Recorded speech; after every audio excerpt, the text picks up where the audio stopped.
Hello बच्चों, आज मैं स्टार्ट कर रहा हूँ अल्टरनेटिंग करंट। बच्चों, हम बात कर रहे हैं 12th बोर्ड के लिए। तो बहुत कम समय में हम चाहते हैं कि ज़्यादा से ज़्यादा हम लोग वर्क करें, तो क्वेश्चन से ही स्टार्ट करते हैं और क्वेश्चन से ही आपको हम समझाएंगे। यहाँ पर an alternating voltage E equal to E naught sine omega T. जैसे ऐसा जब भी इक्वेशन लिखा हो तो आप कहेंगे कि ये अल्टरनेटिंग वोल्टेज है या अल्टरनेटिंग ईएमएफ है। इसका मतलब होता है कि इलेक्ट्रिक जो पोटेंशियल है वो टाइम के अकॉर्डिंग चेंज कर रहा है, जिसको हम लोग अल्टरनेटिंग वोल्टेज कहते हैं। Is applied to a circuit containing a resistor connected in a series with a black box. The current in the circuit is found to be I equal to I naught sin omega t plus pi by 4.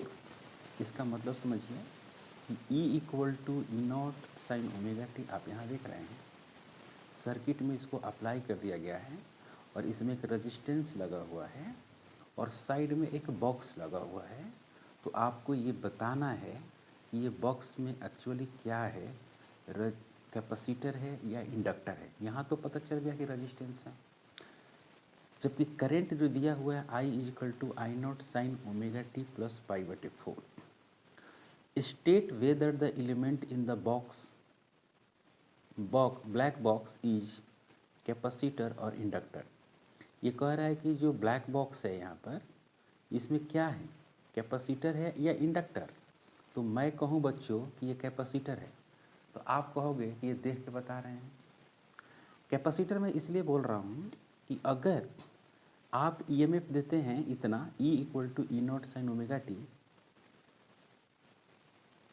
तो जो output होगा वो I is equal to I naught sine omega T plus pi by 4। I equal to I naught sine omega T plus pi by 4 होगा। तो इसमें क्या दिखाई दे रहा है आपको कि इसमें करंट का जो अमाउंट है वो बढ़ रहा है। करंट का अमाउंट कैसे पता चल रहा है कि बढ़ रहा है, तो ओमेगा टी प्लस पाई बटे 4, यहाँ पर प्लस पाई बाई 4 है, तो इसको हम लोग बोलते हैं कि करंट जो है पाई बाई 4 से लीड कर गया है, मतलब कि बढ़ गया है। अब ऐसा इसलिए होता है कि यहाँ पर आप रेजिस्टेंस लगा दिए या एक बल्ब लगा दिए, यहाँ पर एक कैपेसिटर लगा दिए, इसको ऑन कर दिए, तो कैपेसिटर बहुत खाली रहेगा शुरू में, तो ये चार्ज को पूरा खींचेगा, चार्ज को इधर से खींचेगा, तो इसमें करंट का अमाउंट क्या होगा, बढ़ेगा, तो बल्ब ज़्यादा ग्रो करेगा। इसके मतलब कि करंट का अमाउंट बढ़ता है। ओके, तो कह रहे कि state whether the elements in a black box is a capacitor और इंडक्टर। तो मैं दावे के साथ कह सकता हूँ कि ये कैपेसिटर है। हो गया। Draw the corresponding phasor diagram and find the impedance in the term of R. देखो बच्चों, यहाँ पर जब भी कहता है कि इम्पिडेंस निकालो, इम्पिडेंस, तो इम्पिडेंस भी एक रेजिस्टेंस की ही तरह है, जिसमें रेजिस्टेंस और कैपेसिटेंस दोनों को मिला के होगा।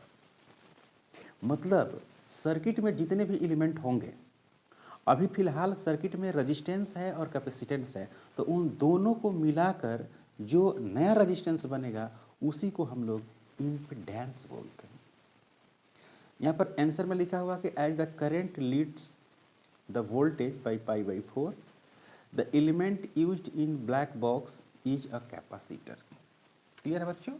आगे सेकेंड पार्ट इसका, सेकेंड में देखो बच्चों, यहाँ पर tan पाई बटे 4 दिया हुआ है। देखो फेज दिया था, 5 बटे 4 दिया था, तो ये देखो फेज है, ये रेजिस्टेंस और कैपेसिटेंस दिया हुआ है, तो रिजल्टेंट ये हो गया। द रिजल्टेंट और रेजिस्टेंस के बीच जो एंगल होता है उसी को पाई बोलते हैं।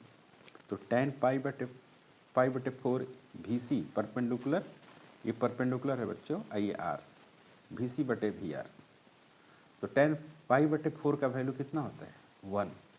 तो VC बटे VR, मतलब कि VC बराबर VR होगा, VC बराबर VR या XC बटे R, एक ही बात हुआ। तो इम्पिडेंस Z जो होगा, ये रिजल्टेंट है, इसको हम लोग Z नाम देते हैं। तो Z बराबर रूट अंडर XC का स्क्वायर प्लस R स्क्वायर, और XC के बदले भी क्या है, R है इसके अनुसार। तो XC इक्वल टू R हो जाएगा, क्योंकि VC बराबर VR है, यहाँ पर क्या लिखेंगे, आई एक्स सी लिखेंगे, यहाँ पर आई आर लिखेंगे, आई कट जाएगा तो ये बचेगा, तो ये हो गया r√2। तो z बराबर √2r, z बराबर क्या होगा बच्चों, √2r होगा, जो काफ़ी इंपॉर्टेंट है। ओके, नेक्स्ट हम एक क्वेश्चन की बात करते हैं। नेक्स्ट काफ़ी इंपॉर्टेंट क्वेश्चन है ना, define power factor, state the condition under which it is maximum and minimum. देखिए पावर जो फैक्टर होता है जब भी इसमें, वो होता है कॉस फाई को हम लोग पावर फैक्टर बोलते हैं, और प्रत्येक सर्किट के लिए अपना अलग अलग मान होगा, जो हम लोग आगे इसमें अभी डिस्कशन करेंगे। तो power factor cos phi is the ratio of resistance and impedance of AC circuit. Power factor cos phi is equal to r बटे z। The maximum power factor is 1 when z is equal to r, that is when circuit is purely resistive। जब circuit क्या होगा, purely resistive होगा, तो minimum power factor is 0 होगा, है ना। when r is equal to 0 and the circuit is purely inductive और capacitive. याद रखेंगे when circuit is purely inductive हो और प्योरली कैपेसिटिव हो, तो उसमें क्या होता है कि फाई जो होता है ना वो 90 होता है, 90 डिग्री होता है। तो कॉस जो फाई होगा, मतलब कि कॉस जो 90 होगा, तो ये वैल्यू क्या होगा, 0 होगा। याद रखेंगे बच्चों कि प्योरली कैपेसिटिव या प्योरली इंडक्टिव में पावर फैक्टर का मान मिनिमम मतलब 0 होता है। मैक्सिमम कब होता है, जब z बराबर r होता है। क्यों, क्योंकि पावर फैक्टर cos फाई बराबर r बटे z होता है, तो z का वैल्यू जब r होगा तो r से r कट जाएगा, cos फाई बराबर 1 आ जाएगा। क्लियर है, ओके। एक बहुत फेमस क्वेश्चन है बच्चों, कैलकुलेट द क्वालिटी फैक्टर। आपको आएगा क्वालिटी फैक्टर कैलकुलेट करने के लिए, तो कैसे करेंगे, quality factor of a series LCR circuit with L बराबर 2 हेनरी, C बराबर 2 microfarad and R is equal to 10 ohm. Mention the significance of quality factor in LCR circuit. Q is equal to 1 बटे R root under L बटे C, ये होता है RLC circuit के लिए। याद रखेंगे बच्चों कि जब भी RLC सर्किट के लिए अगर आपको Q फैक्टर, क्वालिटी फैक्टर की बात करें, तो फार्मूला होगा Q इज इक्वल टू 1 बटे R root under L by C। तो R का वैल्यू है 10 रख देंगे, L का वैल्यू 2 है, 2 रखेंगे, और C का वैल्यू 2 इंटू 10⁻⁶ है। 2 से 2 कट जाएगा बच्चों, तो ऊपर चल जाएगा तो -6 + 6 हो जाएगा, और बाहर आएगा तो 10⁻³ हो जाएगा, एक नीचे से कट जाएगा, ये आएगा। इसका कोई यूनिट नहीं होता है, क्योंकि ये यूनिटलेस होता है। It's signifies the sharpness of the resonance। Q factor जितना ही ज़्यादा होगा उतना ही शार्प होगा, मतलब कि ज़्यादा करंट का चेंजिंग होगी। नेक्स्ट एक क्वेश्चन है, ये क्वेश्चन हम लोग को जानना जरूरी है। क्यों जरूरी है, क्योंकि इस क्वेश्चन में एक इक्वेशन दिया हुआ है। ये देखिए equation, the instantaneous current in an AC circuit is, ये वाला जो करंट है वो इंस्टेंटेनियस करंट है। I equal to 0.5 sin 314t। What is, first में RMS value and second frequency of the circuit. पहले निकालना आपको IRMS और दूसरा निकालना है फ्रीक्वेंसी। तो सबसे पहली बात कि जो ये इक्वेशन दिया हुआ है I is equal to 0.5 sin 314t, तो आप इसको ऐसे लिख देंगे। एक स्टैंडर्ड इक्वेशन लिखेंगे, I is equal to I0 sin ω t, इसी से कंपेयर करके सारे वैल्यू को लिख देंगे। जैसे ये फर्स्ट इक्वेशन हो गया, इस सेकंड हो गया, कंपेयर करिए। I0 इज इक्वल टू कितना है 0.5, ω t, तो देखिए ओमेगा के जगह पर कितना है बच्चों 314 है ना, 314 है। तो पहला हम लोग का काम है IRMS निकालना था। IRMS का वैल्यू होता है I0 बटे √2, तो 0.5 बटे √2 तो 0.35 एम्पियर।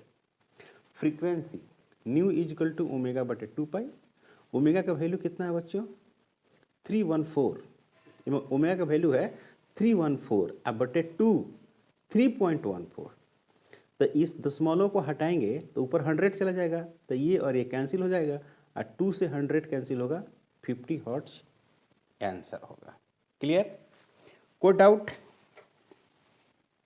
काफ़ी इंपॉर्टेंट क्वेश्चन है बच्चों यहाँ पर।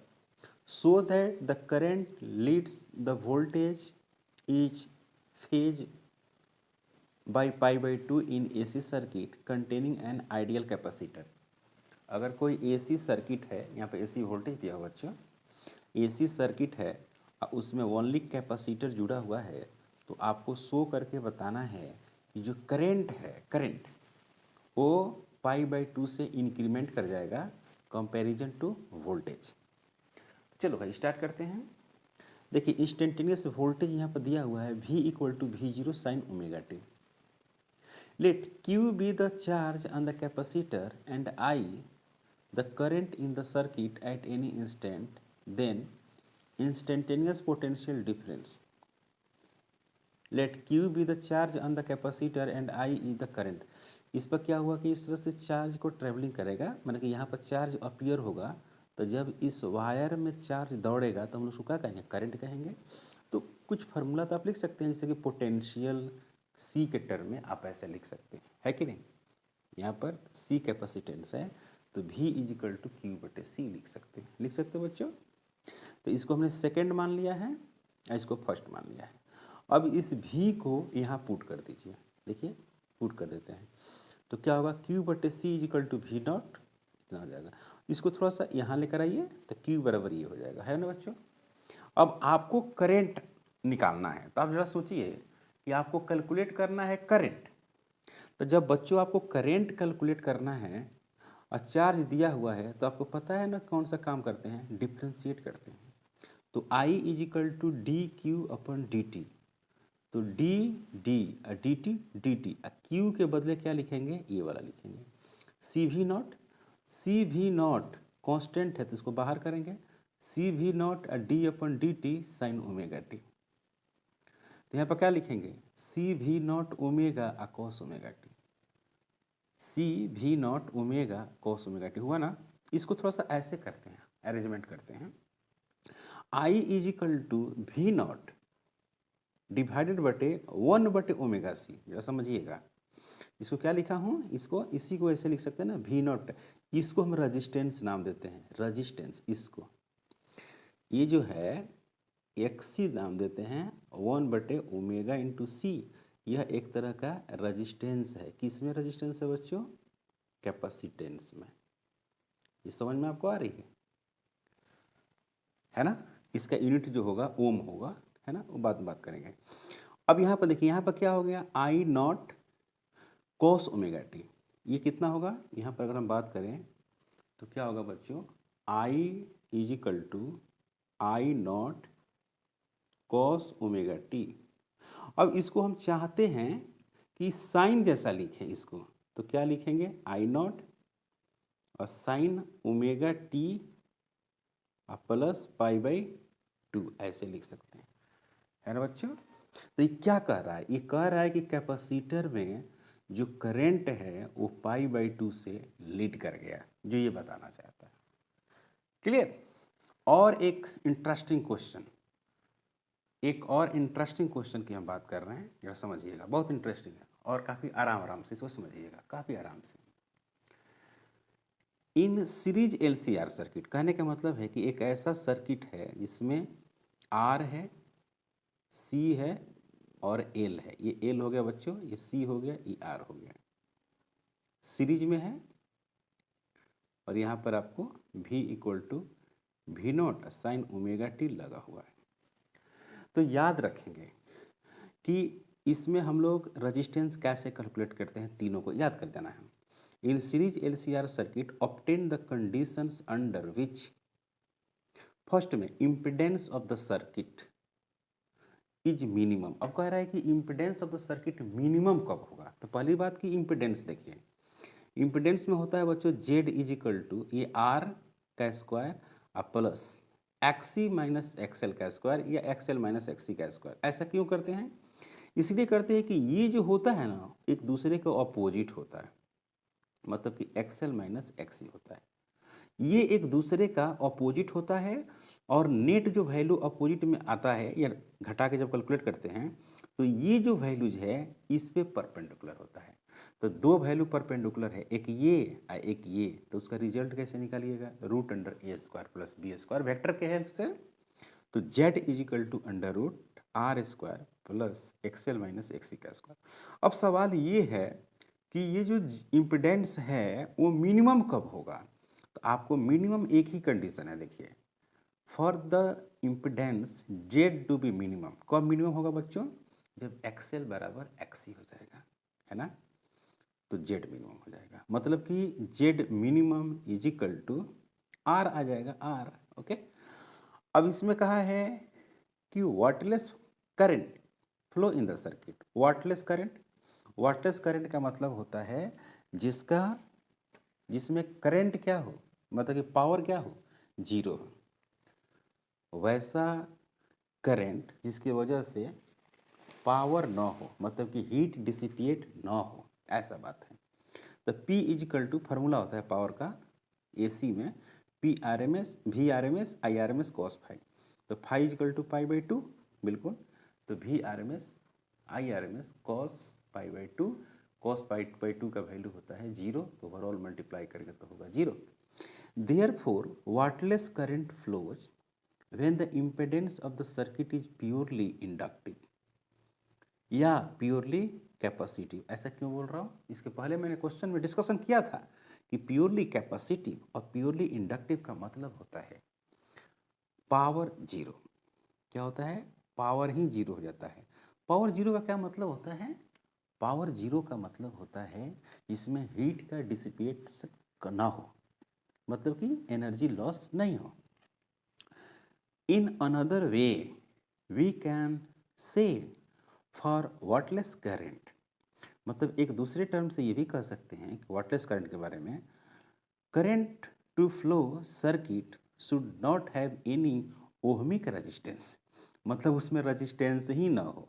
तो जिसमें रेजिस्टेंस ना होता है उसको ओहमिक सब्सटेंस या ओहमिक मटेरियल कहा जाता है। सही बच्चों, मैं काफ़ी कोशिश कर रहा हूँ कि आपको मैं समझा दूँ बहुत कम समय में। क्लियर? काफ़ी important. An electric lamp connected in series with capacitor and an AC source is glowing with of certain brightness. How does the brightness of the lamp change on reducing the capacitance and frequency? समझिए, बहुत सुंदर question है, बहुत सुंदर। पहले तो circuit समझिए, ये एसी सोर्स है, यहाँ पर कैपेसिटर लगा हुआ है, यहाँ पर लैंप लगा हुआ है। लैंप मतलब एक बल्ब लगा हुआ है। तो होगा क्या यहाँ पर ऐसा होगा कि जैसे कि यहाँ पर जैसे ऑन करेंगे कैपेसिटर को, तो कैपेसिटर खाली है तो बहुत फास्ट क्या करेगा ना, ये शुरू में करंट को खींचेगा। जस्ट शुरुआत में जैसे ऑन करेंगे तो इस पर चार्ज है ही नहीं, तो चार्ज होगा तो क्या करेगी, बैटरी जो है इसको चार्ज देगी, मतलब कि शुरू में करंट देगी, और उसके बाद ये धीरे धीरे चार्ज होते जाएगा। तो चार्ज का इसका डिमांड घटते जाएगा, तो इसमें चार्ज का फ्लो का रेट क्या होगा, कम होते जाएगा। तो ये धीरे धीरे बल्ब क्या करेगा, ग्लो होना भी कम करेगा, धीरे धीरे डीम होगा, ऐसा कह सकते हैं। तो देखिए कितनी अच्छी बात है। When capacitance is reduced, capacitive reactance XC is equal to 1/ω/c increase, hence impedance of the circuit Z बराबर आर स्क्वायर प्लस एक्सी का स्क्वायर इंक्रीज। जब ये क्या होगा, ये बढ़ेगा, है ना, ये बढ़ेगा। जैसे पहला में क्या लिखा हुआ है, how does the brightness of the lamp change on reducing the capacitance. आप कैपेसिटेंस को कम करेंगे तो कैसे ब्राइटनेस पर असर पड़ेगा। देखिए सी को कम करेंगे, इस सी को जब कम करेंगे तो एक्सी का वैल्यू क्या होगा, ज़्यादा होगा। जरा समझिएगा, एक्सी का वैल्यू ज़्यादा होगा। तो अब यहाँ पर देखिए जेड बराबर क्या होगा, आर स्क्वायर प्लस एक्सी का स्क्वायर होगा, चूँकि ये दोनों एक दूसरे पे परपेंडिकुलर है।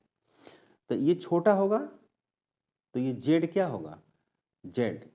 जैसे ये वाला वैल्यू है ये छोटा होगा, ये वाला छोटा होगा तो ये बड़ा होगा, तो ई जब बड़ा होगा तो ये वाला क्या होगा, बड़ा होगा। तो वही लिखा है increase and so current decrease. चूंकि ये बड़ा हो रहा है तो करंट क्या करेगा, डिक्रीज करेगा, क्योंकि डिवाइड हो रहा है। As result brightness of the bulb reduce. मतलब कहने का मतलब है कि आप कैपेसिटेंस का अमाउंट घटाइएगा तो चार्ज का अमाउंट भी इसको क्या होगा, कम होने लगेगा, तो धीरे धीरे बल्ब ब्राइटनेस कम करेगा, ये कह रहा है। बी में कह रहा है कि रिड्यूस द फ्रीक्वेंसी। अब जरा समझिए, फ्रीक्वेंसी को रिड्यूस कर रहे हैं, फिर वही बात। तो एक्सी यहाँ पर होता है क्या बच्चों कि omega is equal to 2πf होता है।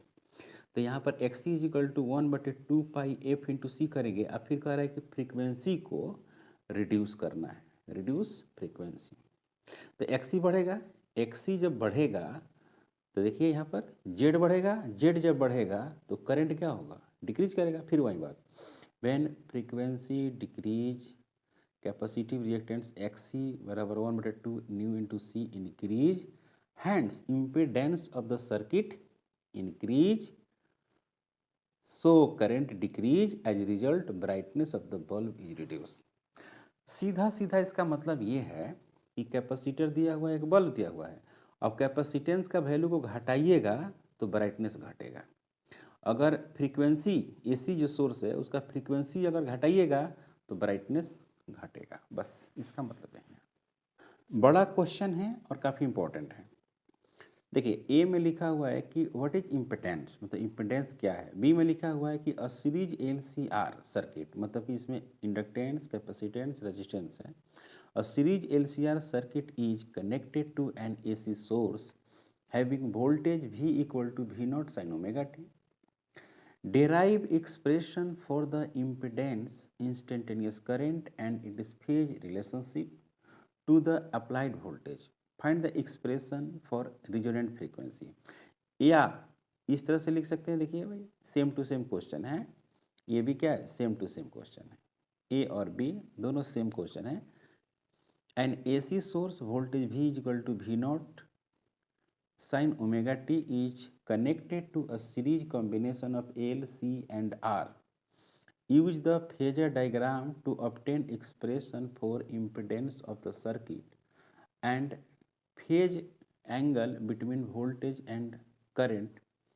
Find the condition when current will be in phase with the voltage. What is the circuit in this condition called?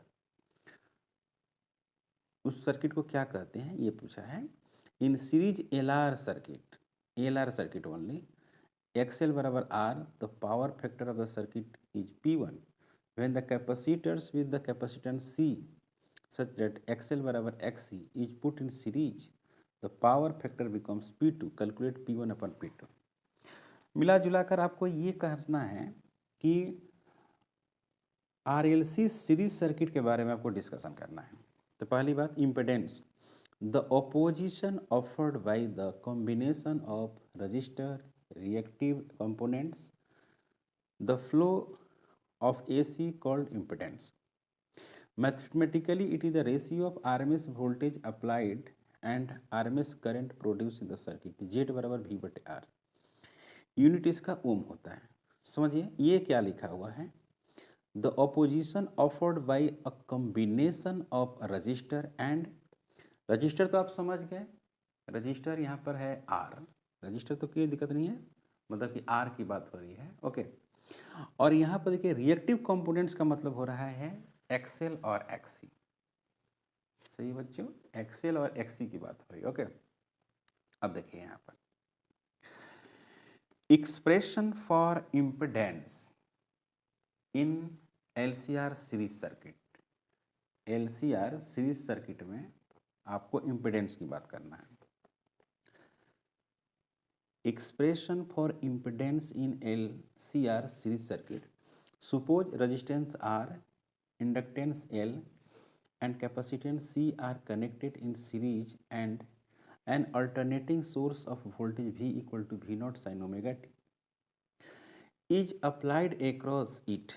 an account being the series current I flow through all of them।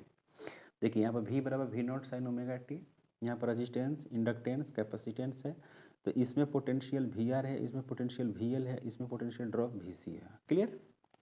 अब आपको पता है कि E वाला जो दोनों होता है अपोजिट होता है, जब भी होगा वो घट जाएगा इसमें से, ये उस पर परपेंडिकुलर हो जाता है, जैसा कि यहाँ पर दिया हुआ फेजर डायग्राम में। अब समझाएंगे थोड़ा देर में आपको। इधर करंट है, इधर VL होता है, और उसके अपोजिट में कौन होता है बच्चों? VC होता है। इधर रेजिस्टेंस होता है VR, ये VR हो गया, इधर VL हो गया, इधर VC हो गया, तो इधर जो हो गया वो हो गया आपको VR। क्लियर है। इधर जो हो गया वो हो गया बच्चों VC माइनस VL, तो ई आ जाएगा आपको नेट, है ना। ये क्या हो जाएगा? नेट हो जाएगा V। अभी V नेट कैसे निकलेगा? अंडर रूट VR का square plus VC minus VL का स्क्वायर। कैसा ही बोल रहा हूँ, यही बात यहाँ पर लिखा हुआ, देखिए पूरा लैंग्वेज में भर दिया। Suppose the voltage across resistance R is VR, voltage across inductance is VL, and voltage across capacitance is VC। ये लिख दीजिएगा। The voltage VR and current I are in the same phase, मतलब कह रहा है कि the voltage VR and the current I, ये दोनों एक ही डायरेक्शन में हैं, are in the same phase. The voltage VL will lead the current by 90 degree while the voltage VC will lag behind the current by 90 degree। Okay, clearly VC and VL are in opposite direction. कहने का मतलब इसको ये है कि जो VC है और जो VL है वो दोनों कहाँ है बच्चों? अपोजिट डायरेक्शन में, एक दूसरे के अपोजिट है। Therefore the resultant potential difference VC minus VL या VC ग्रेटर देन VL। सही है, कोई डाउट यहाँ तक? ओके। अब यहाँ पर देखेंगे,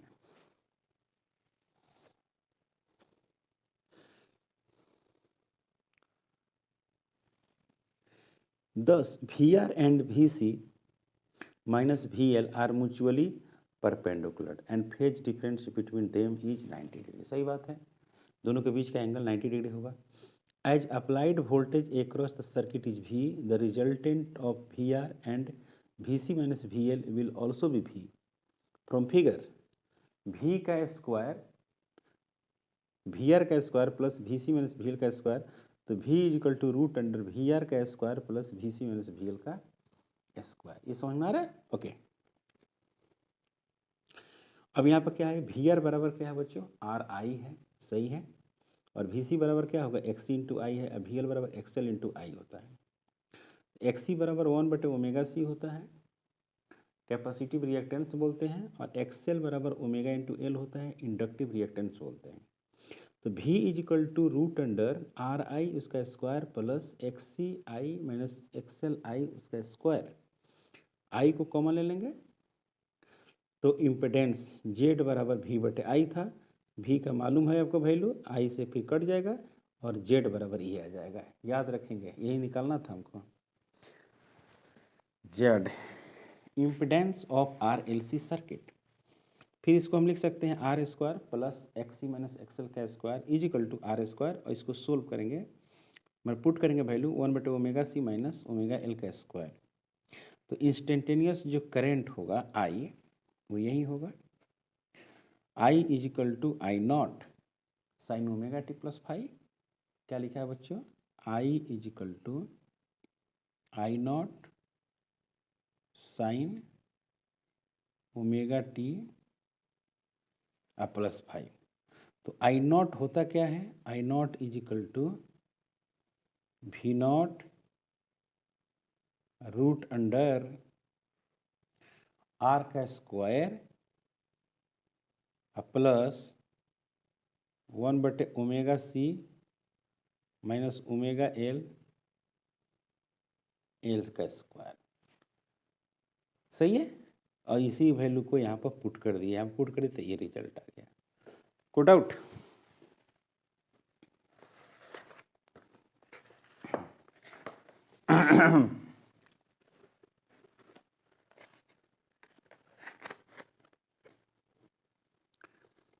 phase difference phi between the current and voltage is given by, मतलब आपको बताना है फेज डिफरेंस।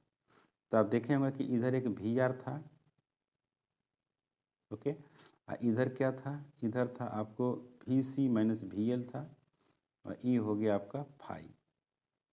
तो यही ना है V C minus V L, तो ये हो गया परपेंडिकुलर, ई हो गया बेस, तो वह लिखा हुआ है एक्स सी माइनस एक्सएल बटे आर।